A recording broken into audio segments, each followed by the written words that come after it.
Hello students, welcome to my channel basic history notes में। आज के इस वीडियो लेक्चर में हम पढ़ेंगे क्लास 10th का सेकंड चैप्टर का पार्ट 2 में हम पीएच मान, जिसको मैं पीएच स्केल या पीएच वैल्यू भी कहता हूँ, पीएच की full form power of hydrogen ion. Students, part 2 में हम ये टॉपिक स्टार्ट करेंगे। ये टॉपिक क्यों पढ़ाना है, इसका रीज़न हम पार्ट 1 के जो मैंने पार्ट 1 में मैंने अम्ल, क्षार, लवण ये चीज़ पढ़ाए थे। मैं एक बार रिवाइज करा देता हूँ, आपको तुरंत समझ में आ जाएगा क्यों पढ़ा रहा हूँ। देखते हैं स्टूडेंट्स एक बार ये हम, जैसे अम्ल है, हमने अम्ल पढ़ा था, क्षार पढ़ा था और क्षारक और लवण पढ़ा था। हमने 3 चीज़ पढ़े थे। उन तीनों चीज़ों में अम्ल क्या था, जो पदार्थ H+ आयन देता था, जो OH- आयन देता था, क्षारक कहलाता था। लवण क्या था, ना तो H+ आयन देने वाला ना OH- आयन देने वाला, ठीक है ना, तो वो लवण कहलाता है। जैसे NaCl, यहाँ पे क्या होता है NaOH, यहाँ पे क्या है जैसे HCl। क्लियर है ना। तो एक एक एग्जाम्पल मैंने आपको बता दिए। लेकिन अब HCl ये प्रबल है, ये दुर्बल है, इस चीज़ की जानकारी के लिए प्रबल मतलब कि ये जो पीएच मान होता है, वो पीएच मान एक प्रकार का सूचक तो है ही है, और सूचक होने के साथ साथ वो अम्ल की या क्षार की प्रबल की जांच करता है, प्रबलता की जांच करेगा। अगर वो जांच करके ये बताएगा कि HCl प्रबल है, HCl दुर्बल है, कौन सा, ये चीज़ हमें बताएंगे, ठीक है ना। तो पीएच मान हमें इसलिए पढ़ना पड़ेगा। तो पीएच मान को पढ़ने के लिए मैंने आपको बता दिया, अम्ल और क्षारक की प्रबलता की जांच करता है। देखते हैं कि पीएच मान को डेफिनेशन के अकॉर्डिंग किसको पीएच मान को देखते हैं। पीएच मान को एक बार और बता दूं आपको कि कोई पदार्थ के विलयन में ये हाइड्रोजन और हाइड्रोक्साइड की आयन की सांद्रता को भी बताता है, ठीक है ना। तो मैं अगर पीएच मान को क्या करता हूँ, डेफिनेशन बनाऊंगा, तो मैं पहले फॉर्मूले से बनाऊंगा, फिर उसकी डेफिनेशन दूंगा। देखते हैं, बड़े ध्यान से समझेंगे कि इस चीज़ को बोलते हैं हाइड्रोजन। और इस पे लगा दूंगा अगर प्लस, तो ये धनायन होता है। धनायन का मतलब ओनली मैं आयन बोलूँगा, हाइड्रोजन आयन, और ब्रैकेट को बोलेंगे सांद्रण। मैं एक बार लिख देता हूँ यहाँ पे, सांद्रण ब्रैकेट को बोलेंगे, ठीक है ना, और इसे आयन बोलेंगे। और यहाँ पे क्या है, ये इसको बोलते हैं हाइड्रोजन। पहले समझते रहना, डेफिनेशन अपना आप समझ में आ जाएगी बिल्कुल। ये हो गया तीनों चीज़, इसका मतलब समझ में आ गया। एक इसे बोलते हैं लॉग। अगर मैथमेटिक्स के बच्चे तो आप समझ ही गए होंगे, हिंदी में इसको लघु गुणक, ठीक है। और माइनस, माइनस का होता है ऋणात्मक, ऋणात्मक भी तो बोलते हैं माइनस को, ठीक है ना, ऋणात्मक। इसके भाग को पीएच मान कहते हैं। अब ध्यान से सुनना, हाइड्रोजन आयन सांद्रण, भाई हाइड्रोजन आयन सांद्रण के लघु गुणक के ऋणात्मक भाग को पीएच मान कहते हैं। ये इस फॉर्मूले से आपको क्लियर हो गया होगा। मैं मेन फॉर्मूला अच्छे से लिख दूँ, ये पीएच बराबर माइनस के लॉग हाइड्रोजन आयन सांद्रण, ठीक है ना, और इसको ब्रैकेट में कर लेना। ये आपका फॉर्मूला क्लियर हो गया होगा। फॉर्मूले से हम डेफिनेशन को भी लिखते हैं। पेपर में हिंदी में कैसे लिखेंगे पीएच मान को, हाँ जी, पहले सबसे पहले हाइड्रोजन आयन सांद्रण, तो हाइड्रोजन आयन सांद्रण, जिसको हम क्या बोलते हैं H+ आयन, है ना, हाइड्रोजन आयन सांद्रण के लघु गुणक, के लघु गुणक के ऋणात्मक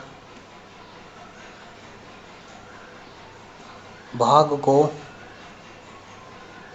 पीएच मान कहते हैं, पीएच मान कहते हैं। क्लियर है, डेफिनेशन भी। और ये चीज़ आपको समझ में आ गई होगी, पीएच मान पावर ऑफ हाइड्रोजन। तो पावर ऑफ हाइड्रोजन आयन आपको क्लियर हो गया होगा यहाँ तक ये। तो 1 नंबर या 2 नंबर का जरूर आता है, या तो ये आता है या क्वेश्चन आता है, जरूर पूछा जाता है। इसी तरीके से आपको क्या निकालना है, पीओएच मान।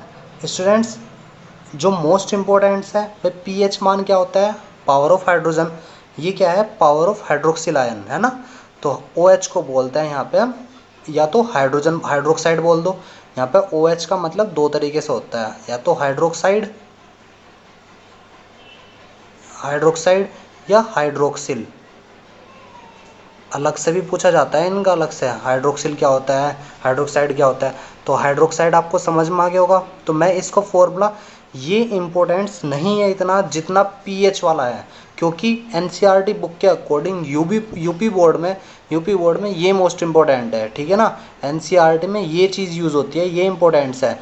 एनसीईआरटी बुक में पीओएच मान नहीं है, लेकिन इसके अकॉर्डिंग आप एक आधा क्वेश्चन अगर आ गया तो आप कर सकते हो। मैं फॉर्मूला लिख के दे रहा हूँ, डेफिनेशन सेम वही रहनी है, बस हाइड्रोजन की जगह हाइड्रोक्सिल आ जाना। क्या आ जाना? हाइड्रोक्सिल। तो H की जगह OH आ जाना बस।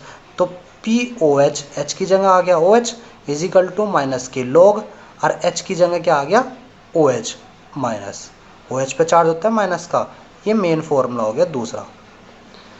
तो क्लियर है। तो पीओएच मतलब कि इसकी डेफिनेशन एक बार अगर कोई मेरे नोट्स को नोट डाउन कर रहे हो ना आप, तो साथों साथ नोट डाउन के लिए जो मैं बोल रहा हूँ वो लिखते चले जाना भी। हाइड्रोक्सिल आयन सांद्रण के लघुगुणक के ऋणात्मक भाग को पीओएच मान कहते हैं, ठीक है ना। ये चीज़ 100% 2 नंबर में क्वेश्चन आएगा, या पीएच मान की डेफिनेशन आती है तो क्वेश्चन भी कराएंगे, डेफिनेशन भी कराएंगे और इसकी प्रकृति भी। अब हमें सबसे मेन हमारे लिए पीएच मान है, तो हमारे पीएच मान जब करते हैं तो इसकी प्रकृति भी निकालते हैं। ये प्रकृति संख्याओं पर निर्भर करती है।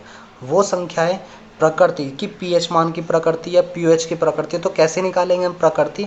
सबसे पहले 0 1, एक 0 से लेकर 14 तक नंबर लिख लेंगे। 0 1 2 3 4 5 6 7 8 9 10 11 12 13 14। ये 14 नंबर है, क्योंकि जो पीएच और पीओएच की वैल्यू होती है वो 0 से 14 तक की होती है। अब इसके अंदर हमें प्रकृति निकालनी होती है। प्रकृति किन चीज़ों पर निर्भर करती है? प्रकृति की इन संख्याओं के रंग होते हैं। रंग मतलब कि 0 पे कोई है तो उसका रंग कुछ और है, इसका रंग कुछ और है, इसका रंग, तो इस तरह से प्रबलता को बढ़ता हुआ भी है, दुर्बलता को घटता भी है, अम्लता का और क्षारकता का बढ़ता क्रम भी, ठीक है ना। तो हम ये सब कुछ पता लगाएंगे प्रकृति से ही। तो अगर 0 से 6 तक आ गया तो ये अम्लीय है। मान लीजिए पीएच का मान 6 आ गया, 1 आ गया, 2 आ गया, 3 आ गया, कुछ भी आ गया, तो जो भी नंबर आया मतलब 0 से 6 तक कुछ भी कवर हो गया तो वो अम्लीय प्रकृति के है। अगर 8 से लेकर 14 तक हो गया मतलब 8 से 14 तक, तो 8 से 14 तक क्षारीय प्रकृति के है। और अगर 7 पे आ गया तो वो क्या है? उदासीन। बात आ गई समझ में? कि अगर कोई भी नंबर आ रहा है, जैसे पीएच का अगर क्वेश्चन कर रहे हैं, क्वेश्चन करते वक्त आपका पीएच का मान लीजिए 8 आ गया, तो वो कैसी प्रकृति का है? क्षारीय प्रकृति का, क्योंकि हमें तो नंबर से डिपेंड करना। 8 पे क्या है? क्षारीय। समझ में आ गया? तो इस तरह से आप एग्जाम्पल करोगे। नोट आपको प्रकृति के अकॉर्डिंग ये करना है। क्लियर है ना? तो प्रकृति में मैंने एक एग्जाम्पल बताया था आपको ये। तो 0 से लेकर 6 आ गए तो अम्लीय, 7 आ गए तो उदासीन, 8 से 14 तक आ गए तो क्षारीय है। ये चीज़ आपको क्लियर हो गई।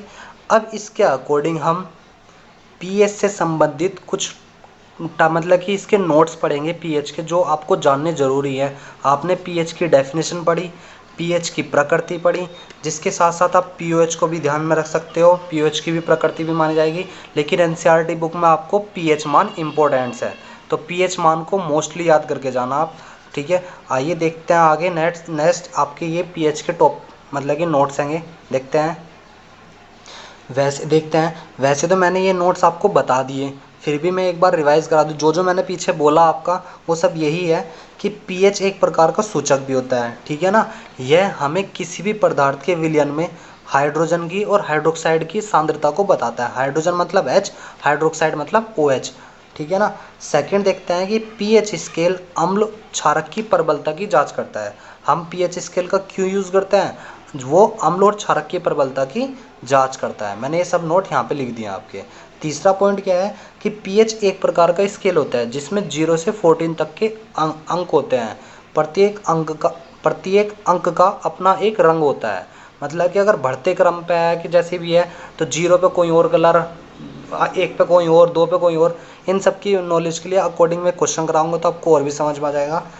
नेक्स्ट एक और नोट है ये कि पीएच मान जो पीएच में है, अगर 0 से 7 तक के रंग है तो वे कैसे रंग के हैं? अम्लीय प्रकृति के। 7 से 14 तक के क्षारीय प्रकृति के। और 7 का रंग कैसा होता है? उदासीन।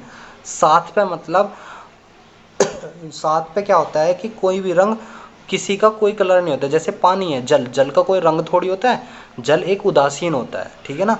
तो पीएच मान 7 है, तो क्योंकि उदासीन है, क्योंकि जल का कोई रंग नहीं होता। आप बता सकते हो जल का कोई, पानी का कोई रंग होता है? पानी का कोई रंग नहीं होता है, तो इसलिए पानी का कोई रंग नहीं है, तो पानी उदासीन है। पानी उदासीन है तो 7 रंग भी, ना तो रंग है और ना ही पानी का कोई स्वाद है।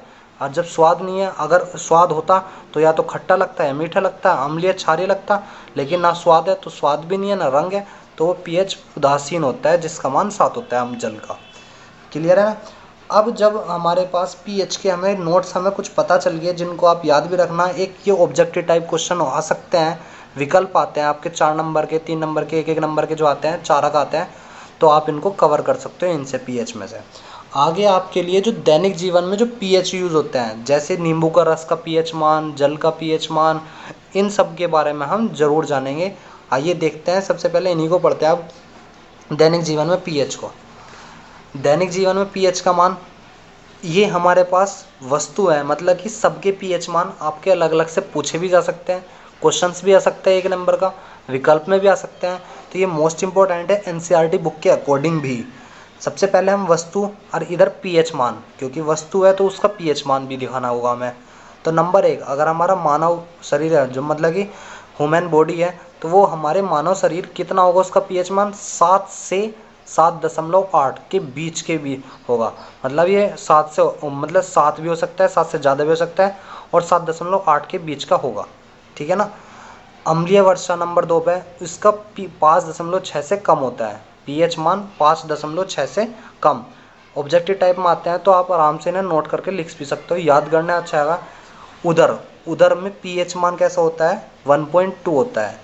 उदर में पीएच मान 1.2। अब ये उदर क्या होता है, उदर ये चीज़ है कि पेट में जब हमारे एचसीएल निकलता है ना, तो एचसीएल निकलने पे जिसे हम गोस्टिक जूस या उदर जूस भी कहते हैं, जिसे जठर रस भी कहते हैं, ठीक है ना, उस चीज़ को हम पीएच कहते हैं, उदर बोलते हैं। उदर का मान पीएच मान 1.2 होता है। नेक्स्ट मुख गुहा, मुख गुहा क्या होती है, वो उसका मान पीएच मान 5.5 से ऊपर ही होना चाहिए। अगर 5.5 से ऊपर है तो हमारे मुंह में लार बनता है, जैसे हम बोलते हैं या कुछ भी करते हैं तो लार बनती है ना। और दूसरा, अगर पीएच मान 5.5 से कम हो जाए तो हमारे दांतों को गला देगा, ठीक है ना, हमारे दांतों को गला देगा। क्लियर। नंबर 5 पे आगे है नींबू का रस। नींबू के रस का पीएच मान इसका होता है 2.2। नींबू के रस का पीएच मान 2.2 होता है। आगे शुद्ध जल का पीएच मान 7 होता है। रक्त का पीएच मान 7.4 होता है, ठीक। नेक्स्ट आगे देखते हैं मिल्क ऑफ मैग्नीशिया, मैग्नीशियम भी बोल सकते हैं, जिसका रासायनिक नाम MgOH की होल ट्वाइस। रासायनिक सूत्र मैग्नीशियम हाइड्रोक्साइड हो जाना, पर रासायनिक नाम तो MgOH की होल ट्वाइस हो गया, रासायनिक सूत्र क्या होगा, मैग्नीशियम हाइड्रोक्साइड। इसको साधारण नाम मिल्क ऑफ मैग्नीशिया भी बोलते हैं या मैग्नीशियम भी बोलते हैं। अब ये क्या चीज़ है, बड़े ध्यान से समझना, ये इंपॉर्टेंट्स भी है, अलग से क्वेश्चन भी होता है कि मिल्क ऑफ मैग्नीशिया या मिल्क ऑफ मैग्नीशियम क्या है। तो आपको समझाना है कि milk of magnesium magnesium hydroxide होता है, ठीक है, जिसका रासायनिक नाम मैग्नीशियम हाइड्रोक्साइड है, रासायनिक सूत्र ये है। लेकिन इसका मतलब क्या है, मतलब ये एक प्रकार का एंटॉक्सिड है, कि जब हम बहुत ज़्यादा, मतलब कि हमारे पेट में एसिडिटी हो जाती है, तो एसिडिटी कब होती है, जब हम तला हुआ खा लेते हैं या कुछ भी हमारे पाचन क्रिया में। तो जब हम तला हुआ खा लेते हैं तो तला हुआ खाने के लिए जब डाइजेस्ट होता है तब हमारे एसिडिटी बनती है, मतलब एसिड ज़्यादा हो जाता है, हमारे एसिड निकलने लगता है, तो एसिड निकलने लगता है तो गैस बनने लगती है, गैस बनने लगती है तो पेट में दर्द होता है, पेट में दर्द होता है तो हम किस चीज़ का यूज़ करते हैं, हम ज़्यादातर मोस्टली इनो का यूज़ करते हैं। ये इसको इनो भी बोलते हैं, मिल्क ऑफ मैग्नीशिया मतलब इनो, इनो ले ली जाती है, और वो एक क्षारक होती है, ठीक है ना। हम देखते हैं यहाँ पे ये चीज़ मैं सब लिखे हुआ है। यह एक प्रकार का एंटॉक्सिड है कि जब हमें बहुत ज़्यादा एसिडिटी हो जाती है, जब ज़्यादा तला हुआ खा लेते हैं, तो इसको पाचन करने के लिए, पचाने के लिए बहुत ज़्यादा एसिड स्त्रावित होता है, निकलने लगता है, जिससे गैस हो जाती है और पेट में दर्द होने लगता है। तब हम मिल्क ऑफ मैग्नीशियम मतलब इनो ले ली जाती है, जो एक क्षारक है, ठीक है ना। ध्यान से सुनना, क्षारक लिया हमने, मतलब हमारे पेट में एसिड बन गया था, एसिड बनने पर हमने क्या मिलाया, बेस खाना पड़ेगा हमें, समझ में आई बात। अगर मैं एसिड का यूज़ करता हूँ, एसिड मेरे पेट में है और मैंने बेस मिला दिया, तो दोनों को जब मिलाऊंगा तो वो न्यूट्रल हो जाना, मतलब उदासीन हो जाना, न्यूट्रल। ठीक है ना, न्यूट्रल, उदासीन। उदासीन का मतलब ना तो पेट में हमारे अम्ल रहना ना क्षार रहना, तो वो क्या हो गया, उदासीन, पानी बन जाना, और दूसरा उदासीनता का लवण बन जाना। समझ में आई बात? क्यों? क्योंकि हमारे पास जब, तो हमें ध्यान से समझना कि जब एसिडिटी बनती है तो हमें बेस खाना चाहिए। बेस में क्या है, जैसे इनो के जैसा कुछ और क्षार, मतलब कोई भी अम्ल बन गया हो पेट में तो क्षार खा लो तो हमारा वो खत्म हो जाना। अब वो कोई भी क्षार हो सकता है, अगर क्षार हो तो अम्ल खा लो। कहने का मतलब सिंपल सी बात, अम्ल को खत्म करना तो क्षार यूज कर लो, उसके साथ क्षार को खत्म करना तो अम्ल यूज कर लो, तो दोनों को आपस में एक दूसरे से होता है, जिससे ये उदासीन हो जाते हैं। इसी को हम उदासीनीकरण क्रिया हो जाती है, जिससे एसिड को उदासीन कर देते हैं। ठीक है ना, ये चीज़ हमारी मिल्क ऑफ मैग्नीशिया थी। 1 नंबर या 2 नंबर के क्वेश्चन भी आता है यहाँ पे। आगे देखते हैं, एक क्वेश्चन करेंगे आगे कि किसी विलयन में हाइड्रोजन आयन सांद्रण 10⁻⁻6 है तो उसका पीएच मान ज्ञात कीजिए या करो तथा उसकी प्रकृति भी ज्ञात कीजिए। तो ये पीएच का ऊपर क्वेश्चन हैगा, तो ध्यान से समझना। किसी विलयन में हाइड्रोजन आयन सांद्रण 10⁻⁻6 है तो उसका पीएच मान ज्ञात करो तथा इसकी प्रकृति भी ज्ञात कीजिए। तो सबसे पहले क्वेश्चन में हमने हाइड्रोजन आयन सांद्रण कितना दिया, उन्होंने 10⁻⁻6 मैंने लिख दिया यहाँ पे।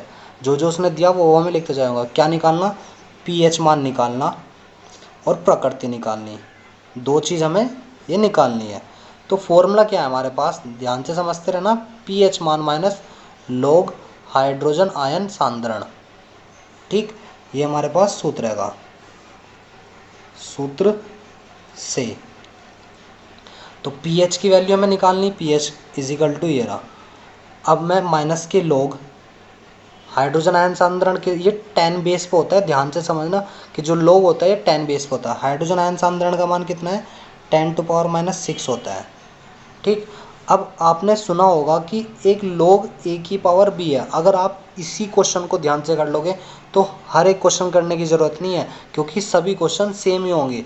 क्योंकि हाँ, यही तो चेंज होना है, ये चेंज होगा तो मतलब यही संख्या तो चेंज होगी, फॉर्मूला तो यही लग के यही क्वेश्चन होगा ना।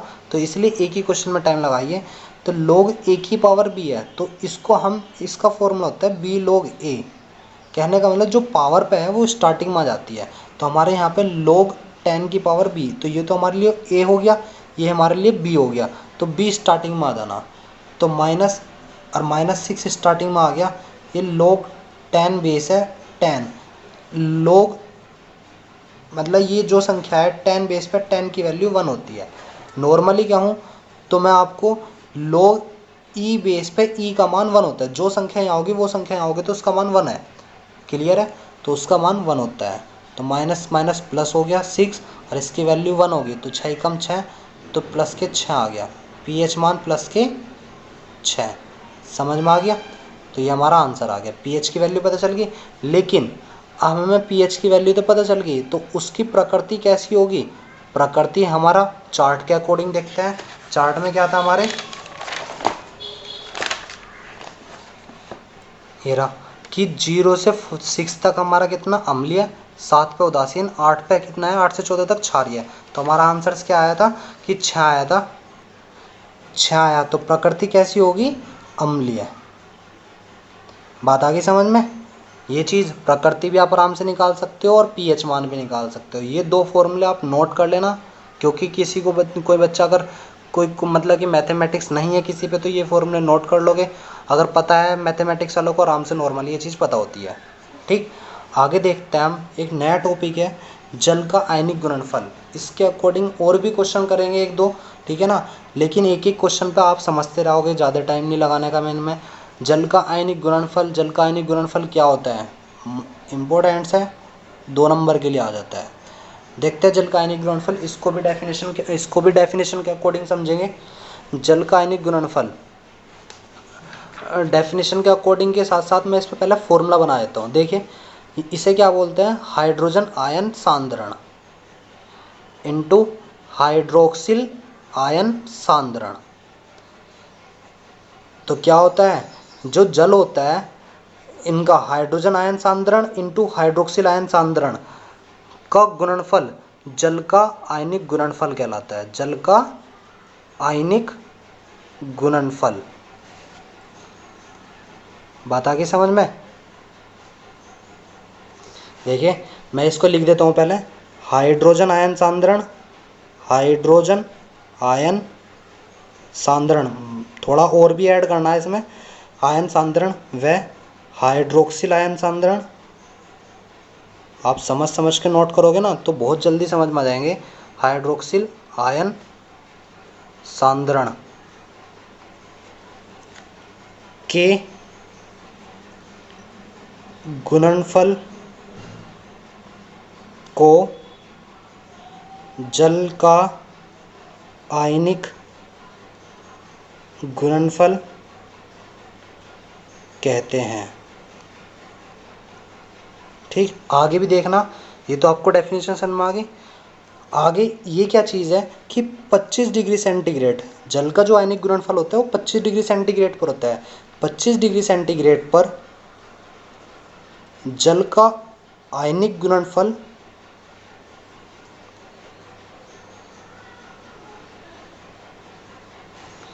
10⁻⁻14 होता है। ये इंपॉर्टेंट लाइन है, ये ज़रा ध्यान से समझ लेना। जल 25 डिग्री सेंटीग्रेड पर जल का आयनिक गुणनफल 10⁻⁻14 होता है। तो एक नंबर को ऑब्जेक्टिव टाइप क्वेश्चन में बन जाता है कि जल का आयनिक गुणनफल 10⁻⁻14 कब होता है? 25 डिग्री सेंटीग्रेड पर। या 25 डिग्री सेंटीग्रेड पर जल का आयनिक गुणनफल क्या होता है? 10⁻⁻14। दो क्वेश्चन आपके ऑब्जेक्टिव टाइप क्वेश्चन बन सकते हैं। स्टूडेंट्स जब वीडियो को देखते हो तो मेरी वीडियो को लाइक भी करा करो, कमेंट भी करा करो, मुझे उससे पता चल जाता है कि बच्चों को कैसा लगा कैसा नहीं। तो आप ज़रूर लाइक भी करना और कमेंट भी करना, ठीक है। आगे देखना कि इसकी जो मैंने ये फॉर्मूला बनाया था, अब इस फॉर्मूले का 25 डिग्री सेंटीग्रेड जल का आयनिक गुणनफल 10⁻⁻14, तो इसकी जगह मैं क्या लिख दूंगा? 10⁻⁻14। तो हाइड्रोजन आयन सांद्रण इंटू हाइड्रोक्सिल आयन सांद्रण, ये मेन फॉर्मूला हो गया, ठीक है ना। ये मेन फॉर्मूला है। इसके अकॉर्डिंग आप क्वेश्चन भी कर सकते हो एक आधा, जैसे भी मैं आपको बता दूंगा अभी यहाँ पे। जल का आयनिक गुणनफल क्लियर हो गया होगा। दोबारा से एक बार रिवाइज कर लेते हैं कि ये तथा ये, इनके गुणनफल को जल का आयनिक गुणनफल बोलते हैं। 25 डिग्री सेंटीग्रेड पर जल का आयनिक गुणनफल 10⁻⁻14 होता है। एक क्वेश्चन करते हैं, इसी के अकॉर्डिंग आप नॉर्मल समझ जाओगे। देखते हैं, हाइड्रोजन आयन सांद्रण का मान 10⁻⁻6 है, तो हाइड्रोक्सिल आयन सांद्रण का मान ज्ञात कीजिए। तो एक क्वेश्चन का आंसर कैसे करते हैं? मैं सबसे पहले निकालते हैं हाइड्रोजन आयन सांद्रण का मान कितना है। हाइड्रोजन आयन सांद्रण का मान 10⁻⁻6। हाइड्रोक्सिल आयन सांद्रण का मान 10⁻, निकालना है ये तो मैं निकालना है, तो दोनों का मान ज्ञात करना। अब क्वेश्चंस देखते हैं, इसके अकॉर्डिंग जो ऐसा फॉर्मूला देखना कि दोनों के लिए यूज़ हो रहा हो, ये भी आता हो उसमें ये भी। तो अभी हमने निकाला था जल का आयनिक गुणनफल, तो हाइड्रोजन आयन सांद्रण इंटू हाइड्रोक्सिल आयन सांद्रण, दोनों का जल का गुणनफल कितना होता है? 10⁻⁻14 होता है, ठीक है ना। तो हाइड्रोजन आयन सांद्रण हाइड्रोक्सिल आयन सांद्रण 10⁻⁻14 होता है। तो इसमें हाइड्रोजन आयन सांद्रण की वैल्यू मैंने 10⁻⁻6 रख दी। हाइड्रोजन आयन सांद्रण ये रहा, यहाँ पर निकालना है ये चीज़, ये 10⁻⁻14 है। ये वैल्यू मैम गुणा की चीज़ बराबर में जाके भाग क्यों जानी है? OH माइनस हम क्या करेंगे, भाग में पहुँचा देंगे इसे 10⁻⁻6 को। जो चीज़ माइनस की ऊपर जाके गुणा में तो जाएगी, लेकिन वो प्लस की हो जाएगी। 10⁻⁻14 गुणा में तो पहुँच गई, और माइनस वाली चीज़ क्या की हो जाती है? प्लस की। ये चीज़ समझना कि जो चीज़ भाग में तो उसकी पावर ऊपर जाके तो प्लस की हो जानी, बदल जाती है। माइनस की है तो प्लस की, और प्लस की होती तो माइनस की, लेकिन वो किस में हो जाना? गुणा में। अब एक फॉर्मूला होता है कि हमारे पास ये कि a की पावर b है और a की पावर c है, मतलब ये दोनों सेम है और ये अलग अलग है। तो मैं a की पावर b प्लस c, ये दोनों जुड़ जाती हैं। a की पावर b प्लस c दोनों जुड़ जाएंगे, तो ऊपर की संख्या जुड़ जाती है। 10⁻⁻14 10⁻6, तो 10⁻⁻14 प्लस 6 कितना आ गया? 10 कितना है जी? -8। तो हाइड्रोक्सिल आयन सांद्रण का मान कितना होता है? 10⁻⁻8। क्लियर है ना? ये आपको समझ में आ गया होगा, कोई दिक्कत तो नहीं है, आराम से नॉर्मली आप कर लोगे। इनका प्रकृति नहीं होती। प्रकृति के अगर देखते हैं प्रकृति की बात, तो प्रकृति इनकी तो होती नहीं। प्रकृति किन किन की होती है, तो पीएच की होगी या पीओएच की होगी प्रकृति की बात करें तो, क्योंकि इन्हीं की पीएच का मान या तो 1 से लेके 0 से लेके 14 तक का कुछ भी आ सकता है। ऐसे 0 से लेके 14 तक का पीएच का मान भी कुछ भी आ सकता है। लेकिन जो प्रकृति होती है वो इन दो की निकलेगी, नंबरों पे निकलती है। हाइड्रोजन आयन सांद्रण या हाइड्रोक्सिल आयन सांद्रण का मान हमेशा किस पे होगा, 10 की पावर पे होगा। यहाँ पे संख्या आएगी बस सिर्फ। एक शॉर्टकट में बता दूं आपको कि जैसे आपने एक क्वेश्चन भी कराऊंगा अभी, कि आपने जैसे ये क्वेश्चन करा था, ये वाला 10⁻⁶ आ रहा था कि हाइड्रोजन आयन सांद्रण का मान 10⁻⁶ है, तो आप समझ जाना डायरेक्ट ही, जो यहाँ वैल्यू दी है और हाइड्रोजन आयन सांद्रण है तो आंसर भी वही आना है, आंसर भी वही आएगा। अगर मैं यहाँ 8 लिख दूँ तो 8 ही आएगा, 10 लिख दूँ तो 10 ही आएगा, और 14 लिख दूँ तो 14 ही आएगा। कब तक, जब तक हाइड्रोजन आयन सांद्रण है। तो हाइड्रोजन आयन सांद्रण तो पीएच ही पूछ रहा है तो वही आना है, लेकिन पीओएच पूछेगा तो घटा देना है, 14 में से घटा देंगे, दूसरी वैल्यू हो जाएगी। ठीक है ना, ये शॉर्टकट था, ट्रिक। कराऊंगा एक क्वेश्चन एक और यहाँ पे, आगे देखते हैं क्वेश्चन जिसको मैंने एक फॉर्मूला कि पीएच और पीओएच, इसी के अकॉर्डिंग जैसे आपने फॉर्मूला करा था ना, ये हाइड्रोजन आयन सांद्रण हाइड्रोक्सिल आयन सांद्रण 10⁻⁴ है, क्योंकि ये तो पावर पे चलते हैं। लेकिन अब पीएच और पीओएच की बात करो तो ये दोनों जुड़ जाएंगे, तो दोनों को जुड़ने का फॉर्मूला एक 14 होता है। ये शॉर्टकट फॉर्मूला है, शॉर्ट ट्रिक का, इसको नोट करना। शॉर्ट ट्रिक के नोट से आपको पता चल जाना है कि एक फॉर्मूला करके दिखाता हूँ। यदि एक क्वेश्चन करेंगे, यदि पीएच का मान 8 है तो पीओएच का मान ज्ञात करना, तो पीएच का मान इस फॉर्मूला में रख देंगे। पीएच का मान 8 है और पीओएच का मान कितना है निकालना है, प्रकृति भी बतानी है। तो pH plus pOH is equal to 14। तो पीएच की वैल्यू 8 और पीओएच की वैल्यू निकालनी है हमें, तो ये 14। तो पीओएच की वैल्यू कितनी आ गई, 14 में से 8 घटा देंगे, कितना आ गया 6। तो आपको पता चल गया होगा यहाँ पे 6 पे क्या है, प्रकृति कितनी होती है, अम्लीय। क्लियर है ना। इसी तरीके से आप क्वेश्चन आपने 3 भी कर लिए, और भी देखेंगे क्वेश्चंस जो आप कवर कर सकते हो आगे। एक नया तरीके का क्वेश्चन, नए टाइप का क्वेश्चन देखेंगे, देखते हैं।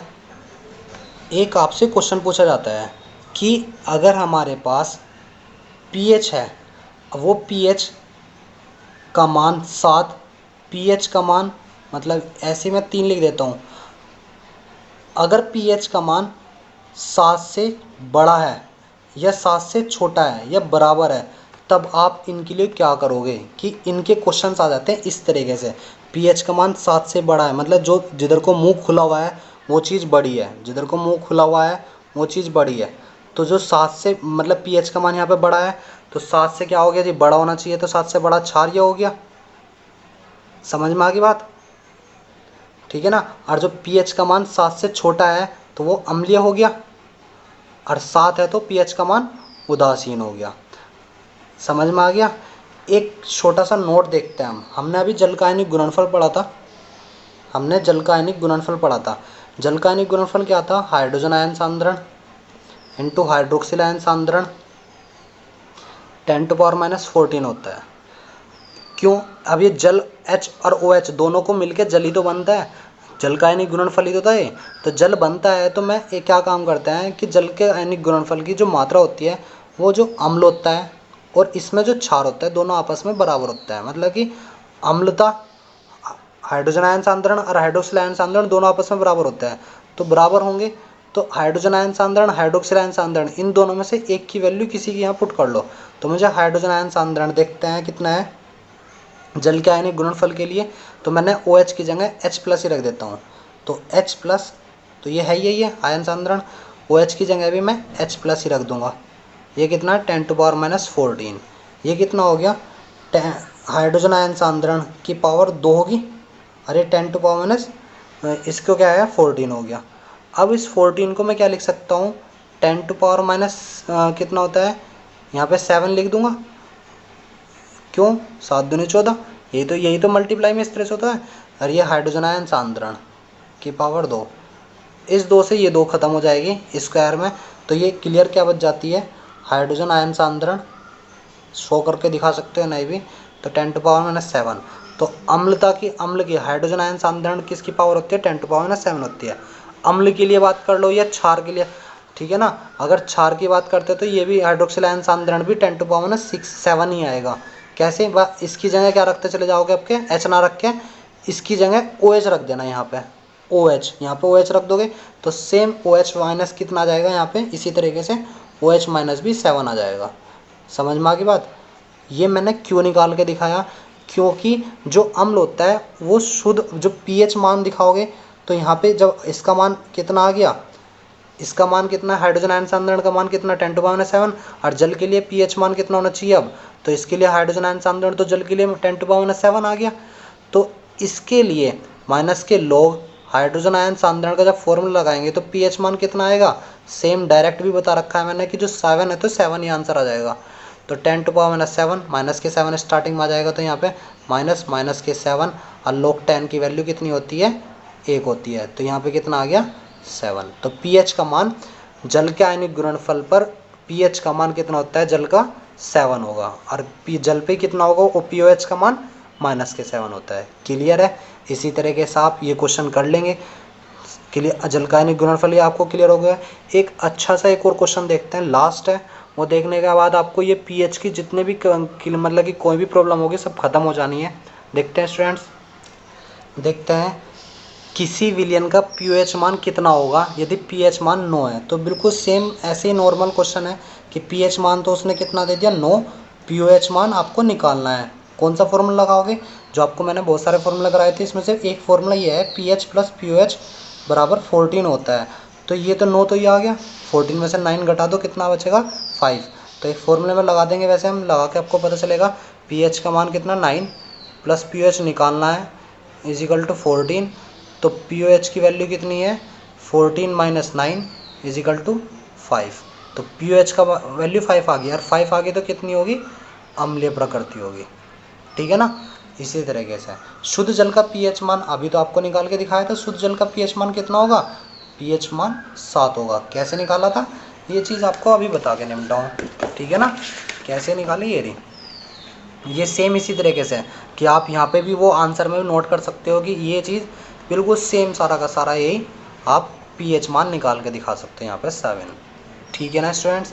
अगर वीडियो को पसंद आई है तो स्टूडेंट्स लाइक करना, कमेंट भी करना और शेयर भी करना। इस वीडियो को मतलब कि सभी जगह फैला दो। दूसरी, आप किसी स्टूडेंट्स ने चैनल को सब्सक्राइब नहीं है तो चैनल को सब्सक्राइब कर लेना, बेल आइकन का बटन ज़रूर दबा लेना ताकि नई वीडियो का नोटिफिकेशन आपको मिलता रहे। Thank you students.